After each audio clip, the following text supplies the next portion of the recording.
लोक मैंने किभली सचेतन रहे सुस्थ रहे स्वल्प बेले रोगमुक्त रहे से संपर्क में सचेतन करने खबर कागज माध्यम इलेक्ट्रोनिक्स मीडिया माध्यम अनेक कार्य कर अवसर को जोग देता समस्त अतिथि और आपण मानक कृतज्ञ जनाऊँगी महावीर मंदिर प्रतिष्ठा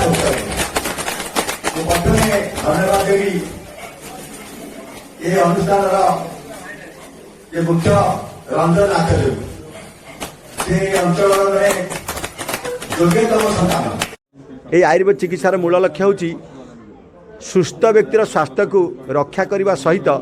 रोगीर रोग को आरोग्य करने अर्थात preservation of health and eradication of disease the main purpose of Ayurveda जहाँ कह जाए सुस्थ से स्वास्थ्य रक्षण आतुरस्य विकार प्रशमनम च तेणु आम सुस्थ रही आम प्रतिदिन व्यायाम करवा सीजा पानी पीवा अखाद्य वर्जन करवा आम देखा जाऊँगी आपण हे अनेक आम जो कोरोना रोग देखादेला एबे भी चाइना रे हजार हजार लोकंकर प्रतिदिन मृत्यु घटुची आमर पड़ोशी देश तेणु आगामी दिन में जे पुणी कोरोना न फेर ता कहीहब ना तेणु एबे भी आम सचेतन रहा प्रतिदिन सीजा पानी पीवा अखाद्य वर्जन करवा अनेक समय आम देखुचु जे फ्रिज रे खाद्य रखिकी माँ मैंने दिन 5-7 दिन धरी रखिकी खाद्य खाऊँ जहाँकि ठीक नुहे ये देखो स्वाइन फ्लू विदेश आसला ओडिशार गाँ गहली रे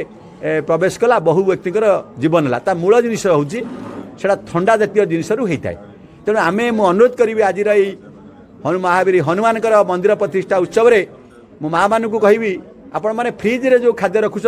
अंततः 24 घंटा भितर खाद्यटा को व्यवहार करूँ अधिक दिन रखु ना तेणु मुझे अनुरोध करी महावीर हनुमान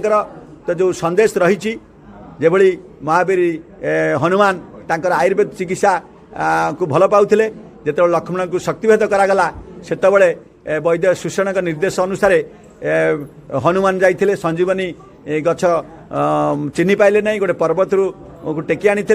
एवं वैद्य सुषण ताको से गछटी को पर्वत रु संग्रह करी लक्ष्मण को पाखे प्रयोग करिया परे लक्ष्मण पुनर्जीवन लाभ करथिले ये आयुर्वेद बहु पुरातन इतिहास रामायण से जुग जुग धरी रही तेणु मुझे अनुरोध करी आज पवित्र हनुमान